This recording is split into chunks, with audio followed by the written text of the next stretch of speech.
one, we're going in, we're playing the Bears. Um, let's talk about from the 49ers aspect. What is the biggest strength that the 49ers have against the Bears going into the week one matchup? You got to go with the dominating in the trenches, specifically the defensive line. When you talk about it, the Chicago Bears right now are in a stage in which they're experimenting on that offensive line. If you don't know, Tevin Jenkins, their second round pick from a year ago, was selected 39th overall, was originally going to play right tackle for the team, but instead in training camp struggled at right tackle, was actually away from the team. The team had some disdain apparently towards him, looked to trade him, and then the coaching staff placed him at right guard. So they're experimenting. You don't really have two top tackles there on that team. Their left tackle from last year is now no longer with the team. You've got different positions. And while you have Riley Reef there from the Minnesota Vikings, he's a serviceable replacement level tackle at best. And that's if he plays tackle. If he plays guard, he's still a serviceable replacement level guard.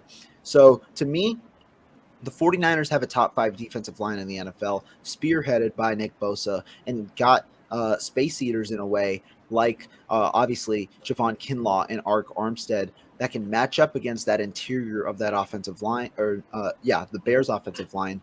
But overall, I think the 49ers can have enough pressure, and not only is it going to put pressure on the offensive line, it puts pressure on Justin Fields, and this is where his mental game is really going to face a little bit of a struggle because when you talk about Justin Fields, right, he also was a guy who didn't necessarily play very well last year. Now he's without Allen Robinson. He's got his top weapon in Darnell Mooney, but overall, he doesn't have that strong core of receiving weapons that he might have had last year with Robinson. So to me, I think it's that trench game, the defensive line versus their offensive line, which is really the kind of like what's going to set the tone for this game, just like it did last year.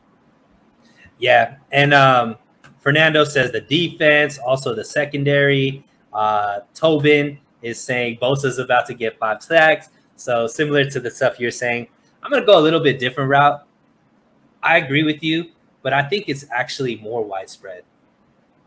The separation in talent, Rohan, from what the 49ers have across the board at pretty much every single position versus what the Bears have is not even close, right? You're talking about all pro level players scattered all throughout this roster, from fullback to tight end to left tackle to wide receiver to running back to linebacker to corners, right? Like to defensive line, you mentioned the roster. If you look at the roster of the Bears, outside of maybe one or two players, Rohan, you you can't even recognize who these guys are, like where they came from.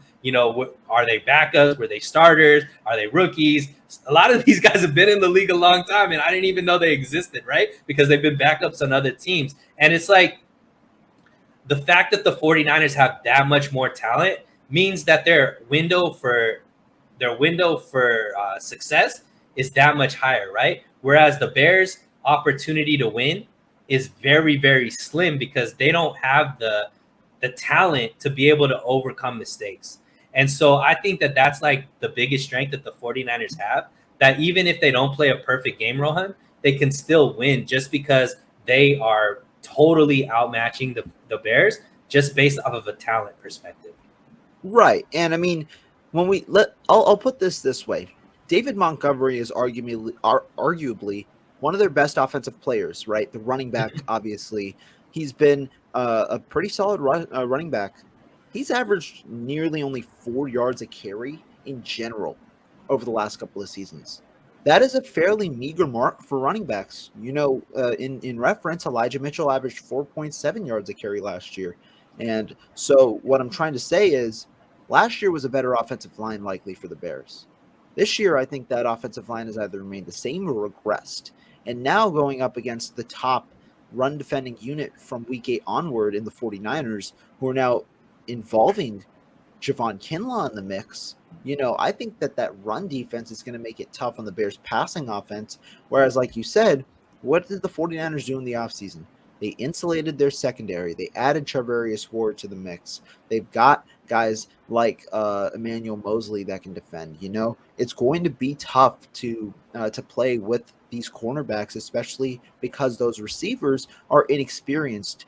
You talk about the depth behind Darnell Mooney. You might be starting Byron Pringle out there. You might be starting Dante Pettis out there, but likely it's Velus Jones Jr., the rookie, and that's tough. Yeah, absolutely. And like I said, the Bears are going to have to play a perfect game to have any chance to be competitive with the 49ers. Whereas the 49ers opportunity or window is a lot bigger just because of all the talent that you just mentioned. That being said, that doesn't mean that the 49ers can just sleepwalk through this game. What is your biggest question mark going in for the 49ers against the Bears? Robert Quinn versus our right tackle. I'll just say a specific matchup because I think that that's the one matchup where they'll have an advantage. Robert Quinn is fresh off an 18-sack season, and am I saying he's a top 5 pass rusher or anything in the NFL? No. But Robert Quinn, pretty solid player, above average player, was a Pro Bowler last year, and right now at right tackle, we don't know who's going to start week 1. Will it be Mike McGlinchey, who appears to still be suffering from setbacks? We don't know if he'll play in week 1 yet or not. My anticipation is that he won't. Or will it be a Colton McKivitz? Or will it be maybe even Blake Hance? Although that's unlikely. Who will it be at right tackle? And will they be able to defend against Robert Quinn, Chicago's best defensive edge rusher out there? Because apart from that, it is tough to name what is going to be a big question mark. So I'd say that specific matchup, and then also, how does Trey Lance fare in this game? Because the Chicago Bears, I think, are going to, they've got a new head coach in Matt Eberflus, defensive coordinator. I think that it's going to be a very interesting time over there in Chicago. We'll see how everything kind of goes out. But Trey Lance is going to now be in a real game situation where he's playing the entirety of 4 quarters. Can he maintain an offensive presence? Can he keep the games out of harm's way, most importantly, not risk any turnovers, especially to those linebackers? Can he, because who's there on the other side, right? It's Roquan Smith. So Right. to me, it's Trey Lance. How does he perform? Can he step up to the task? But more importantly, Robert Quinn versus that right tackle. And I think that's great. A couple of the points that you made. There's I guess 2.5 things that I'm really looking at. And let's start with the defensive side, Rohan. I know you said that the 49ers defense after week 8 was really good at stopping the run, but those first 7 weeks, they were terrible. You know what I mean? And I think a big reason why the 49ers defense was good at stopping the run, obviously Arik Armstead moving inside, but DJ Jones was a big part of that as well. And he's gone, right? I think that the Bears are going to lean on their running game the most, because probably if you're looking at their 4 best offensive weapons, you go Justin Fields, Mooney, but Montgomery and Herbert are going to be there as as 2 of their best offensive weapons. So the running game is going to be very, very big, I think, in their offense. Can the 49ers from week 1 be able to stop the run? Because we saw last year in their opening game against Detroit, that rushing attack is what really obliterated this team and let them get back into the game late in the game. So that's one. The second thing is the 49ers Achilles heel all throughout Kyle Shanahan regime has been mobile quarterbacks. Okay. Yeah. Yeah. So like Justin Fields, for whatever, he obviously we beat the Bears last year, but Justin Fields had quite a lot of scrambles that he was able to break containment and gash the 49ers defense for a lot of yards. So have they been able to sew that up? Because this year, more than most years, they're going to be playing a lot of mobile quarterbacks, guys that can break containment. And do they have a game plan there? Whether it's going to be, a spy from Ebicom, or do they use one of these linebackers as a spy, or are they just going to be disciplined in their containment to be able to stop that?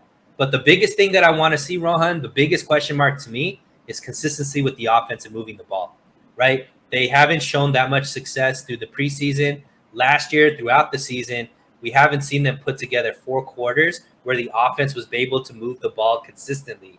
first half scoring has been very low for the 49ers. They're more of a second half team. This is a team where they should be able to dominate. The defense isn't that great for the Bears. They have some talent there, Roquan, Kyle Fuller. So they have some guys there.